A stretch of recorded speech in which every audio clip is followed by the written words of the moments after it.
బయట ఇప్పుడే photo gallery చూశాను నేను. ఆ రోజు కేసీఆర్ గారిని అలుగునూరులో అరెస్ట్ చేస్తే మా నందాదేవి అక్క మాకు బొట్టు పెట్టి దీక్షకు పూలమాలేసి కూర్చోబెట్టిన ఫోటో బయట చూస్తే పాత రోజులు గుర్తొచ్చినాయి మా నందక్కను చూస్తే. అట్లా ఆ ఫోటోలన్నీ చూస్తుంటే నిజంగా ఆనాటి ఉద్యమ జ్ఞాపకాలన్నీ ఒక్కసారి నెమరేసుకున్నట్టు అనిపిస్తూ ఉంది. ఈరోజు చాలా ముఖ్యమైనటువంటి దినం. దానికంటే ముందు మా ఇల్లెందుల సీను తమ్ముడు మాట్లాడుతూ ఒక మాట అన్నాడు, దొంగలు వచ్చిండ్రు పందికొక్కులొక్క తిన్నరు బయట పడ్డరు అన్నాడు. సరే జరిగింది, తెచ్చుకున్న తెలంగాణ ఇది పదిలంగా ఉండాలి. వాడోడో బెర్లిన్ గోడలను బద్దలు కొట్టినట్టు జర్మనీని ఏకం చేసినట్టు మళ్ళా తెలంగాణను ఆంధ్రను కలుపుతామని కొన్ని కుట్రలు చేస్తుంటే కేసీఆర్ గారు ఈ తెలంగాణను కాపాడాలని ఆ రోజు కొన్ని నిర్ణయాలు తీసుకున్నాం. కానీ అర్థమైంది, పాలేందో నీళ్ళేందో అర్థమైంది. తమ్ముడు సీనుకు ఉద్యమకారులకు ఈ రాష్ట్ర సాధనలో చెమట చుక్కలోడ్చిన ప్రతి ఒక్కరికి కూడా నేను చెప్పే మాట ఒక్కటే, ఇక ఆ దొంగల్ని మళ్ళా రానిచ్చేది లేదు. ఉద్యమకారులను చెమట చుక్క వచ్చిన ప్రతి ఒక్కరిని కూడా పార్టీ తప్పకుండా కాపాడుకుంటుందని చెప్పి నేను ఈ సందర్భంగా ముందు తెలియజేస్తా ఉన్నా. ఇకపోతే నువ్వు కొంచెం మాట్లాడదుంటే బయటకు పోమ్మా, నువ్వు బయటకు పోయి మాట్లాడుతూ.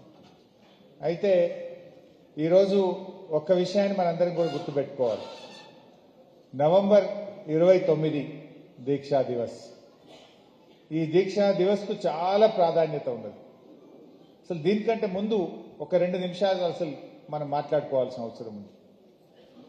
తెలంగాణ ఉద్యమం అనేది కొత్తది కాదు. రాష్ట్ర ఏర్పాటు నుంచే మేము కలవము అని మన పోరాటం స్టార్ట్ అయింది. 1956లో తెలంగాణను ఆంధ్రలో కలపడం మాకు అన్యాయం జరుగుతుందని ఆనాడే మన పెద్దలందరూ కూడా పోరాటం చేసింది. అంటే పెళ్లి పీటల మీదనే విడాకుల పాట పాడరు ఎవరు, కానీ తెలంగాణను ఆంధ్రాన్ని కలిపేటప్పుడే ఇది శృతిలేని సంసారం అవుతుంది, మా తెలంగాణకు అన్యాయం అవుతుంది, ఈ ఆంధ్రులతో మేము బతకలేము అని చెప్పి 56లోనే ఆనాటి పెద్దలు వ్యతిరేకించింది. సరే బలవంతంగా కలిపింది. 6 సూత్రాలు అన్నారు, మీ బడ్జెట్ మీకే అన్నారు, మీ ఉద్యోగాలు మీకే అన్నారు, ఎన్నో చట్టబద్ధతలు కల్పిస్తామన్నారు. అన్నీ ఉత్తయ్య అయినాయి. ఆనాటి మన పెద్దలు భయపడ్డ భయాలన్నీ కూడా నిజమైనాయి.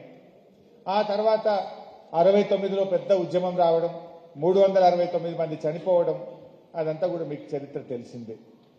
ఇంకా ఆ తర్వాత ఏమైందంటే ఇక ఏడొస్తే తెలంగాణ, గంత పెద్ద ఉద్యమంలో తెలంగాణ రాలేదు, అన్ని బలిదానాలు జరుగుతున్నాయి తెలంగాణ రాలేదు, 11 ఎంపీలు గెలుస్తున్నాయి తెలంగాణ రాలేదు, ఇంకేమొస్తుందని నీరు గారిపోయిన పరిస్థితి.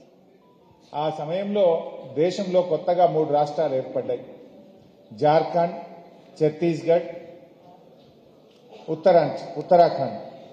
ఈ 3 కొత్త రాష్ట్రాలు ఏర్పడ్డప్పుడు మళ్లీ ఆశలు చిగురించినాయి. ఎవరో ఒక నాయకుడు కావాలి అని అందరూ ఎదురు చూస్తున్నారు. ఆచార్య జయశంకర్ గారు పెళ్లి చేసుకోలేదు, ఆయన జీవితమంతా తెలంగాణ కోసం అంకితం చేసింది. ఆయన జీవితమంతా తెలంగాణకు జరుగుతున్న అన్యాయాలను రాస్తూ రాస్తూ ఎప్పటికైనా కేసీఆర్ లాంటి ఒక నాయకుడు రాకపోతాడా అని చెప్పి ఆయన పోరాటం కొనసాగిస్తూనే ఉన్నాడు. ఆ సమయంలో కరెంటు బిల్లులు పెంచడం, తెలంగాణ రైతుల నడ్డీ విరిచే ఆనాటి ముఖ్యమంత్రి నిర్ణయాన్ని వ్యతిరేకిస్తూ జై తెలంగాణ అని కేసీఆర్ గారు బయలుదేరింది. ఇదే సరి అయిన సమయం. దేశంలో సంకీర్ణ యుగాలు నడుస్తున్నాయి. రాజకీయ ప్రక్రియ ద్వారా తెలంగాణ సాధిస్తాము అని చెప్పి 2001 ఏప్రిల్ 27లో జలదృశ్యంలో హైదరాబాద్లో కేసీఆర్ గారు పార్టీని ప్రారంభించారు. మన సిద్దిపేటలోనే మా మల్లన్న ఉన్నాడు. ఇక్కడ కోనాయిపల్లి గ్రామంలో వెంకటేశ్వర స్వామికి దండం పెట్టుకొని, తాను నమ్మిన దేవుడికి దండం పెట్టుకొని సిద్దిపేట నుంచి బయలుదేరిండు కేసీఆర్. ఇక్కడి నుంచి బయలుదేరి పార్టీ ప్రారంభించి అద్భుతంగా ముందుకు తీసుకొని పోయింది.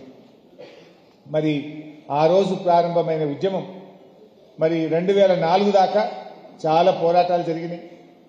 పార్టీ పెట్టిన తొలినాళ్లలోనే కరీంనగర్, నిజామాబాద్ జిల్లా పరిషత్తులు గెలిపించుకున్నాం. పార్టీని బలోపేతం చేసింది, రాజకీయ పార్టీగా మలిచింది. 2004లో కాంగ్రెస్ పార్టీ మనతో పొత్తు పెట్టుకుంటామన్న నాడు కాంగ్రెస్తో తెలంగాణ ఇస్తామని ఒప్పిస్తే కాంగ్రెస్ ఒప్పుకొని జై తెలంగాణ అంటే ఆ రోజు మనం పొత్తు పెట్టుకున్నాం. దాదాపు 26 మంది ఎమ్మెల్యేలు గెలిచాం. కేసీఆర్ గారు ఢిల్లీకి పోయింది, మనం 5 ఎంపీలు గెలిచాం. మీరు ఢిల్లీలో కేంద్ర ప్రభుత్వంలో చేరండి అని కేసీఆర్ అడిగితే నేను మంత్రి పదవుల కోసం ఢిల్లీ రాలేదు, నాకు వద్దు మంత్రి పదవి, నాకు తెలంగాణ కావాలి అన్నాడు. అంటే లేలే మీరు చేరాలని సోనియా గాంధీ గారు పట్టుబట్టి ఆ రోజు కేసీఆర్ గారు కామన్ మినిమం ప్రోగ్రామ్, అప్పుడు దేశంలో ఏర్పడ్డ యూపీఏ ప్రభుత్వం 5 ఏళ్లలో ఏమేం పనులు చేయాలనో కామన్ మినిమం ప్రోగ్రామ్ అని ఒక ప్రోగ్రాం రాసింది.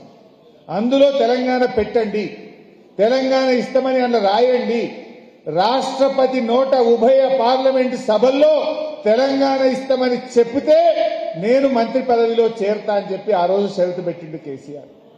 దాన్ని ఒప్పుకున్నారు, కామన్ మినిమం ప్రోగ్రాంలో రాసిండ్రు. ఆనాటి రాష్ట్రపతి ఉభయ పార్లమెంటు సభలను ఉద్దేశించి పార్లమెంట్లో తెలంగాణ రాష్ట్ర ఏర్పాటు ప్రక్రియను సంప్రదింపుల ద్వారా ఏర్పాటు చేస్తాము అని చెప్పి ఆనాడు రాష్ట్రపతి గారు చెప్పడం జరిగింది. అంటే అట్లా కేసీఆర్ గారు అంత నిజాయితీగా నిబద్ధతగా పనిచేసింది. కేబినెట్లో చేరినప్పుడు ప్రణబ్ ముఖర్జీ ఆనాటి యూపీఏ ప్రభుత్వంలో అత్యంత కీలకమైన వ్యక్తి. ఆయన ఆర్థిక మంత్రిగా పనిచేశారు, తర్వాత భారత రాష్ట్రపతిగా కూడా పనిచేసినారు. సోనియా గాంధీ గారి తరఫున వచ్చి కేసీఆర్ గారు మీకు ఏం పోర్ట్ఫోలియో కావాలి ఢిల్లీలో అని ప్రణబ్ ముఖర్జీ గారు సోనియా గాంధీ గారు కేసీఆర్ని అడుగుతారు. నేను మంత్రి పదవి కోసం రాలేదు, నేను శాఖల కోసం రాలేదు, నేను తెలంగాణ కోసం ఢిల్లీకి వచ్చాను అని చెప్పాడు కేసీఆర్. అయినా కేసీఆర్కు వాళ్ళే ఏదో బొగ్గుగని శాఖ అని ఇచ్చింది. అప్పుడు తమిళనాడులో ఉన్న డిఎంకే పార్టీ మాకు బొగ్గుగని శాఖ మాకే కావాలా, లేదా మేము వెళ్ళిపోతాం గవర్నమెంట్కి, ఈ గవర్నమెంట్ కూలగొట్టమన్నారు. కేసీఆర్ గారి సోనియా గాంధీ దగ్గర పోయి నాకు ఈ బొగ్గు శాఖ వద్దు, ఏ శాఖ వద్దు, నేను వచ్చింది తెలంగాణ కోసం, ఆ డిఎంకోళ్ళు అడుగుతున్నట్ట వాళ్ళకి ఇచ్చేసేయండి, నాకు ఈ శాఖ అవసరం లేదు వాళ్ళకి ఇచ్చేయండి అని శాఖ లేని మంత్రిగా 6 నెలలు ఢిల్లీలో మంత్రిగా పనిచేశాడు. అయితే ఈ విషయం నేను చెప్పడం కాదు, భారత రాష్ట్రపతిగా పనిచేసిన కాంగ్రెస్ పార్టీ అగ్రనాయకుడు ప్రణబ్ ముఖర్జీ గారు ఒక పుస్తకం రాశారు. ద కోయలిషన్ ఇయర్స్ అని ఒక పుస్తకం రాశారు ప్రణబ్ ముఖర్జీ గారు. ద కోయలిషన్ ఇయర్స్ అని రాష్ట్రపతిగా పనిచేసిన ప్రణబ్ ముఖర్జీ ఒక పుస్తకం రాశాడు. ఆ పుస్తకం 2017 సంవత్సరంలో విడుదలైంది. ఆ పుస్తకంలో ఆయన ఏం రాస్తాడంటే కేసీఆర్ గురించి, నేను కేసీఆర్ గారిని ఏ శాఖ కావాలి అని అడిగితే నాకు తెలంగాణ శాఖ కావాలి, నేను శాఖ కోసం రాలేదు, మంత్రి పదవి కోసం రాలేదు అని చెప్పిన ఒక నాయకుడు కేసీఆర్ అని చెప్పి ఆ పుస్తకంలో రాశాడు. రాస్తూ కేసీఆర్లో నేను ఆ నిబద్ధత చూశాను.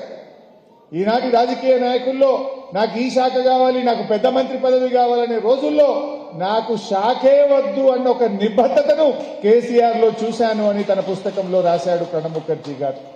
అంతేకాదు, నా లక్ష్యం తెలంగాణ, నాకు తెలంగాణ కావాలి, మీరు ఏ శాఖ ఇచ్చినా నాకు పర్వాలేదు, కానీ నాకు తెలంగాణ ముఖ్యమనేటువంటి మాట కేసీఆర్ చెప్పిండు.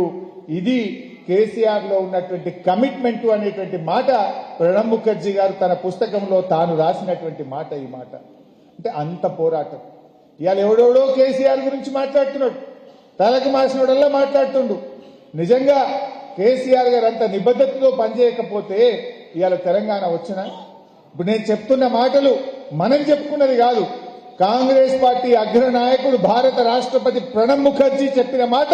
కేసీఆర్ నీతి, నిజాయితీ, నిబద్ధత గురించి ఆ రోజు ఆయన చెప్పిన మాట నేను ఈరోజు గుర్తు చేస్తా ఉన్నా.